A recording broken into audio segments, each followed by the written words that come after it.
반갑습니다. 오늘 시편 36편의 말씀을 함께 나눌게요.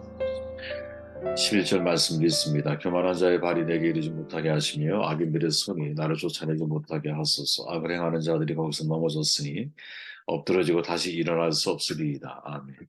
하나님 보시기에 옳은 것이 정의다라는 제목으로 말씀 나눕니다. 오늘 본문은 우리에게 시인이 정의가 무엇인지에 대해서 중요한 질문을 던져주고 있죠. 시편 36편은 다윗의 탄원시로 알려져 있고요. 표제어로는 여호와의 종 다윗의 시, 인도자를 따라 부르는 노래라고 되어 있습니다. 시인은 본문을 다 읽어보시면 알겠지만 악인의 성품을 거론하면서 하나님의 거룩한 성품으로 나아갈 것을 권면하고 있죠. 시인이 묘사하는 악인의 성품은 하나님을 두려워하지 않는 거예요. 핵심이죠. 그죠? 1절에 보니까 악인의 죄가 그의 마음속에 이르기를 그의 눈에는 하나님을 두려워하는 빛이 없다 하니 뭐 사실 하나님을 두려워하는 마음이 있으면 악한 일을 저지를 수 있겠어요. 그죠? 하나님을 두려워하는 마음이 없기 때문에 악에 대해서 아주 선호하는 삶을 살아가는 거죠. 그리고 잇따라 2절에 이렇게 말하죠. 그가 스스로 자랑하기를 자기의 죄악은 드러나지 아니하고 미워함을 받지도 아니하리라 하비로다. 이렇게 말하죠. 악인은 하나님을 두려워하지 않기 때문에 자신이 아무리 죄를 지어도 드러나지 않는다고 생각한다라는 거죠. 이러한 생각을 품고 있기 때문에 항상 보이지 않지만 악한 말을 하고 악한 행동을 하고 악한 생각을 하면서 살아가는 거죠. 그러나 시인의 입장에서 이런 악인의 태도는 한마디로 말하면 착각이라는 거죠. 결국 악인의 죄악은 백일하에 드러나게 될 것을 시인은 믿고 있고 그것을 강조하고 있습니다. 세상을 살다 보면 여러분 우리는 악인의 형통, 또 악인이 권세를 잡을 때가 많다라는 것을 역사가 우리에게 보여주고 있죠. 악인의 권력을 이용해서 온갖 부정을 저지르잖아요. 무고한 사람들이 피를 흘리죠. 그들은 스스로 생각해요. 죄를 지어도 심판이 임하지 않는 것을 보고 또 더 담대하게 죄를 지을 수 있는 용기를 얻기도 하죠. 또 그들은 스스로의 범죄 속에서 상실하고 정직한 사람들을 비웃고 인생을 살아가죠. 그러나 악인들의 형통 오래가지 않는다. 이게 시인이 이제 믿고 있는 믿음의 확신이죠. 코헬렛 솔로몬은 이렇게 증언하잖아요. 잠언 29장에 가보니까 이 시편과 잠언은 사실은 같은 지혜서인데 서로가 긴밀하게 연관되어져 있죠. 왜? 다윗도 그의 아들 솔로몬에 의해 생각의 연장선에서 이야기가 진행되어지는구나 하는 생각을 하게 돼요. 6절에 보면 이렇게 말하죠. 악인이 범죄하는 것은 스스로 올무가 되게 하는 것이나 의인은 노래하고 기뻐한다. 지혜자는 악인이 죄를 범하는 것, 자기 자신에게 스스로 올무를 놓는 것이다 라고 정론을 해요. 이 말을 직역하면 악인의 범죄 중에 자기 올무가 있다 이런 말이에요, 여러분. 여러분 그런 생각 해보신 적 있어요? 악인은 스스로 자신의 그 범죄 속에 자기를 옭아맬 수 있는 올무가 담겨 있죠. 우리는 그것을 믿는 거예요, 여러분. 여러분 생각해 보십시오. 다윗이 바세바와 동침할 때 그 둘 서로는 임신하게 될 줄 몰랐어요. 왜? 성경은 분명히 말하죠. 바세바의 부정한 기한이 끝났기 때문이라고. 그런데 문제는 그것이 올무가 되잖아요. 아니, 덜컥 바세바가 임신을 하는 거예요. 바로 이런 거죠, 여러분. 나의 범죄 속에 내 올무가 있는 거예요.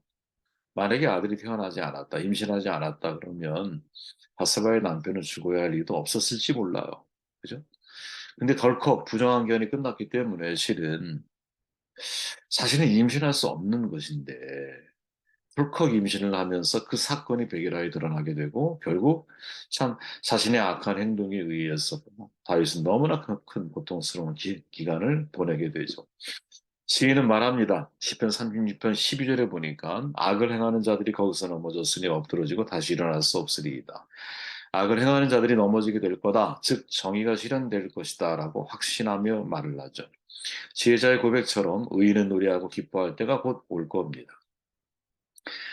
여기서 말하는 의인은 악인이 형통할 때에도 굳게 정도를 지키는 사람들을 가리켜요. 보통 사람들은 어려움, 또 악인의 형통을 보게 되었을 때 어, 보통 사람들은 그 악인의 형통을 보면서 그리고 반대로 의인들의 고난을 보면서 불법과 타협을 선택하는 경우들이 많죠.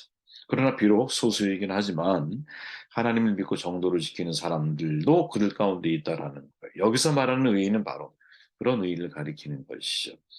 의인은 악인이 형통할 때의 소롱과 위협과 박해를 받아요. 하지만 그들은 하나님의 신실하심을 믿고 알기 때문에 불의와 타협하지 않죠. 과연 우리는 어떤 편에 서 있는 사람인가 질문을 던지게 돼요. 그래서 결국 시인은 이 시편을 통해서 악인의 형통을 바라보면서 여러분들은 의인의 시인의 정의를 이루실 하나님을 생각할 수 있겠는가라는 질문을 우리에게 던져주고 있죠. 진실을 숨길 수 없다, 보통 말을 하죠. 불의는 정의를 이길 수가 없다. 이건 우리들의 그리스도인들이 정말 평생 잊지 말아야 할 어떤 신앙의 아포리즘이라고 봐요. 진실을 어떻게 숨겨? 결국 진실이 드러나게 될 거야. 하나님이 드러내실 거야. 불이 결코 정의를 이길 수가 없어. 이 믿음을 가지고 있는 사람들이 그리스도인이죠. 성경이 말하고 있는 정의는 여러분 구약의 두 단어, 신약의 한 단어거든요. 제테크 미시파트라는 단어가 있고 신약의 디카이오 수네라고 하는 단어가 있어요. 결국 이 단어들은 여러분 사회적 정의와 특별히 다른 것이 없어요. 왜냐하면 그 뜻 자체가 옳다, 의롭다, 정직하다, 판결하다, 재판, 뭐 소송 이런 뜻을 다 가지고 있거든요. 사실은 사회가 내리고 있는 정의와 특별히 다른 게 없어. 그런데 여러분 이 세 단어를 신학적인 차원에서 성찰을 하게 되면 그 의미가 대단히 확대가 되고 폭이 넓어져요. 보통 신학자들이 다섯 가지로 정돈을 하는데 이 세 단어의 의미를 첫째는 성경이 말하고 있는 신학적인 정의는 뭐냐면 정의를 말하는 거예요. justice. 하나님의 시각에서 보는 정의라. 근데 무슨 말이냐? 하나님이 보시기에 옳은 것이 정의라는 거야. 우리가 보통 생각할 때는 여러분 두 사람 사이에 예를 들어서 정의를 판결을 하려고 할 때 기준이 되는 게 있잖아요. 그 기준이 뭡니까? 보통 이것을 상식이라고 말을 할 수도 있고, 율법이라고 말을 할 수도 있고, 우리를 얘기하는 헌법이 그 기준이 중요한 기준이 될 수가 있겠죠. 그런데 성경이 말하고 있는 저스티스 정의라고 하는 것은 사람의 정의와 아무런 상관이 없어요. 하나님이 옳다고 하시면 정의인 거예요. 여러분 이거는 믿으셔야 돼요. 하나님이 표준이고 하나님이 기준인 거예요. 하나님이 보시기에 옳다라고 하는 것은 결국 하나님 말씀이 기준이 되어야 한다는 거죠. 하나님 말씀이 정의인 거야. 그 말씀이 나의 삶의 기준이 되었을 때 내가 정의로운 삶, 정의를 실현할 수 있는 삶을 살아갈 수 있다는 거죠. 둘째로 성경이 말하는 정의는 뭐냐면 관계의 정의예요. 관계의 정의. 즉 내가 하나님과 관계를 맺고 있을 때 옳은 거야.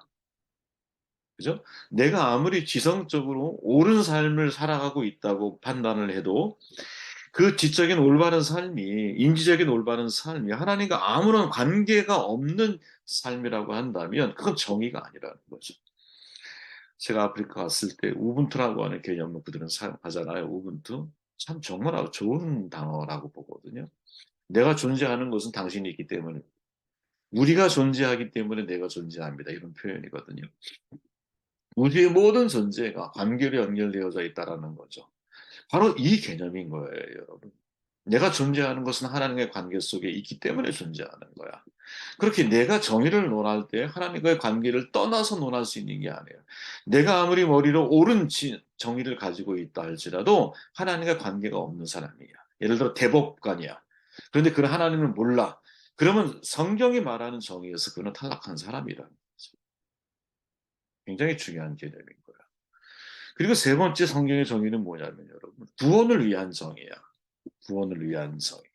그러니까 하나님이 원하시는 정의는 여러분 구원이란 방향을 향해서 흘러가게 되어 있다라는 구원이란 방향을 향해서. 그래서 내가 아무리 옳은 이야기를 한다 할지라도 그게 예를 들어서 나의 구원, 영혼의 구원, 사회의 구원으로 연결되어지지 않는다면 그 정의는 여러분 잘못된 정의인 거예요. 성경을 놓고 볼 때. 왜? 성경이 말하는 정의는 하나님의 성품이거든요. 내가 하나님의 성품을 가지고 있다면 내 안에 사람에 대한 구원의 마음이 사실은 그 영혼을 은혜로 덮고 그 영혼을 살리려고 하는 마음을 내 마음에 품어야 한다는 거지. 네. 그렇게 여러분 성경이 말하는 정의는 뭐냐면 항상 어디로 흘러가냐면 사회적 약자에 편향되어져 있는 정의예요. 이게 신학적으로는 대단히 중요한 이야기죠, 사실은. 힘 있는 사람이 더 힘을 얻기 위해서 인생을 추구하는 게 정의가 아니라 힘 있는 사람이 그 힘을 흘려보낼 줄 아는 것이 정의라는 거지. 누구? 가난한 자, 빼앗긴 자, 궁핍한 자, 궁핍한 자.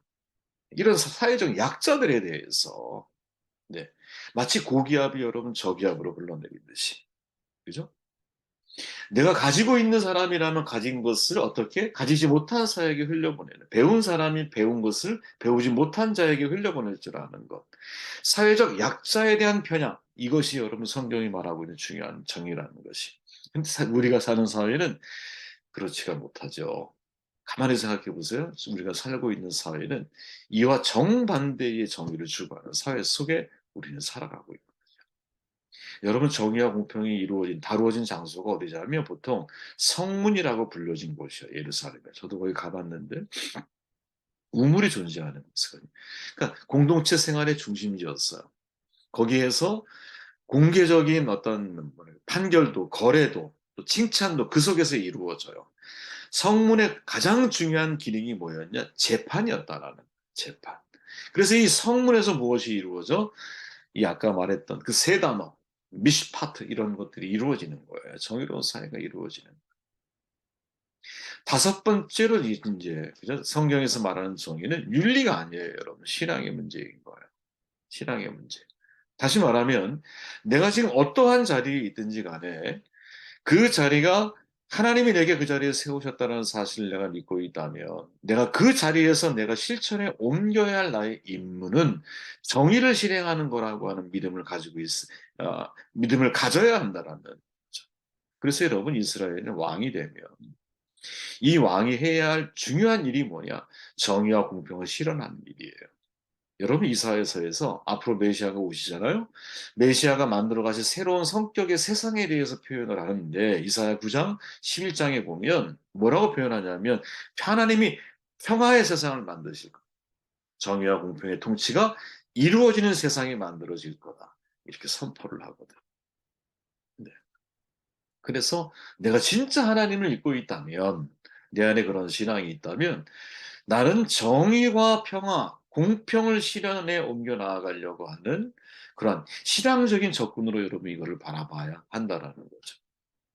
자, 다섯 가지 이제 이게 신학 속의 중요한 정의의 개념인데 여러분 이것을 여러분 상식적으로도 알고 계시면 좋겠어요. 자, 하나님이 보시기에 옳은 게 정의야. 그렇게 나는 하나님과 관계 속에 있을 때 정의를 실현시켜 나아갈 수가 있어요. 하나님의 정의는 하나님의 성품인데 하나님의 성품은 인간에 대한 구원이에요. 그런데 어떻게 구원을 실현에 옮겨 나아가시냐? 사회적 약자 편향으로다가 구원을 실현에 옮겨 나아갔어요.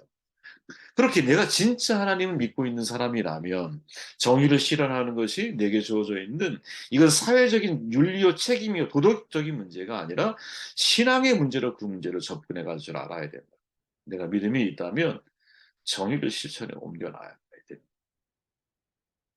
여러분 정의로운 사회 구현할 수 있을까? 이건 사실은 여러분 오랜 이 교회 종교 회의 속에서 이루어졌던 담론들이었어요. 이 정의로운 사회. 이거는 마이클 샌델인가요? 그 사람이 정의라고 하는 이 책을 써서 신드롬을 한번 일으켰는데 그것 때문에 사회적 이슈가 되긴 했지만 사실은 여러분 그보다 훨씬 더 몇십 년 전부터 사회 정의, 아니 어떻게 보면 성경은 그 속에 정의 구현에 대한 중요한 메시지가 담겨 있는 책이죠, 성경은. 교회 이 종교회의, 에큐메니칼 회의 운동에서도 여러분, 이 담론은 끊임없이 사실은 거론이 됐던 거거든요. 왜? 사회가 불평등하니까. 불공정한 사회 속에 역사가 진행되어 왔으니까. 힘이 있고 권력이 있는 사람들은 약자를 착취하고, 약자에 대한 구원, 이제 약자에 대한 편향적인 정의를 실현해 나아가는 것이 아니라, 오히려 어떻게 힘 있는 자들을 위한 정의를 실천해 왔었기 때문에, 모든 인간들의 내면 속에는 보이지 않지만 정의에 대한 갈망하는 마음을 가지고 있었던 거죠. 그러면 어떻게 정의로운 사회를 만들 수 있을까? 여러분 어떻게 만들 수 있을까요? 이런저런 책을 읽다 보면 정의로운 사회가 뭘까? 상식이 통하는 사회라고 말을 하는 사람이 있어. 또 모든 사람에게 동일하게 법이 적용되어지는 사회가 정의로운 사회가 아닐까? 이렇게 말하는 사람도 있어요. 그런데 교회 종교회의에서 여러분 내려진 정의의 개념은 뭐냐? 어떻게 정의로운 사회를 만들 수 있을까?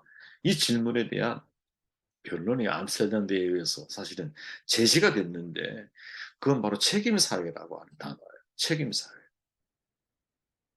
저는 되게 중요한 개념이라고 생각을 하거든요. 무슨 말이냐면 여러분 우리의 현실을 생각해 보십시오. 가난하고 힘이 없고 연약한, 배우지 못한 이런 사람들이 과연 그 약자들이 열심히 노력을 하면 정의로운 사회가 만들어질 수 있을까요? 물론 그럴 수도 있겠죠, 여러분. 아래로부터의 개혁이 이루어지면 정의로운 사회가 만들어질 수 있을까? 만들어질 가능성이 없다라는 말이 아니라 가능성은 있지만 너무나 어려운 거죠, 그거는. 그죠? 윗물이 맑아야 아랫물이 맑아지듯이. 그죠? 비는 하늘에서 뚝 떨어져서 땅을 적셔 나아가듯이 진짜 정의로운 사회가 구현되려면 어떤 사람이 변화되어야 되느냐? 힘 있고 권력이 있는 사람들이 달라져야 된다. 그들이 여러분 사회적인 노블리스 오블리주를 실천에 옮길 수 있어야 된다라는. 그들이 여러분 책임적인 사회에 대한 고민을 시작해야 한다는 거지. 누가 힘 있는 사람들이. 생각해 보시죠, 여러분. 대통령이 그래도 책임 있는 반응을 가지고 사회를 바꾸려고 할 때 변화의 가능성이 있는 거지. 그죠?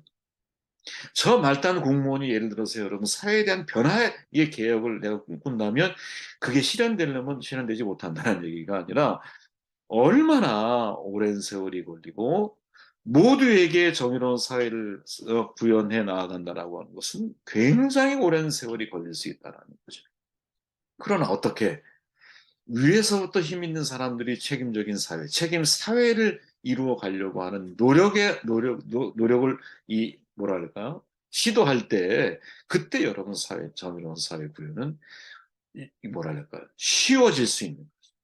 그럼 여러분 똑같은 질문을 하나님 앞에 우리가 던져봐봐요. 왜 하나님이 정의와 공평의 세상, 정의와 공평으로 세상을 다스리려고 하시는가? 네. 그것은 여러분, 그게 하나님의 성품인가 동시에 그것이 인간이 가장 아름답고 행복한 사회를 구현해 나아가는 중요한 방법이기 때문인 거죠. 이 사회에서 거꾸로 여러분, 책임 있는 사회에 대한 필요성을 논하고 있을 때 성경은 이미 하나님이 인간에 대한 책임 있는 존재로서 우리에게 다가오신다는 것을 증명해 주고 있다. 그렇게 진짜 내가 하나님을 믿고 있는 사람이라면, 그죠? 하나님의 법이 실현되어지는 장소마다 정말 정의가 실현되어지는 장소가 될 것을 믿고 신뢰하며, 그죠? 내가 서 있는 나의 자리에서, 그죠? 내가 실현할 수 있는 정의를 실현시켜 나아가는 것. 이게 책임 있는 사회를 만들어 가기 위한 그리스도인의 삶의 선택이 아니겠는가.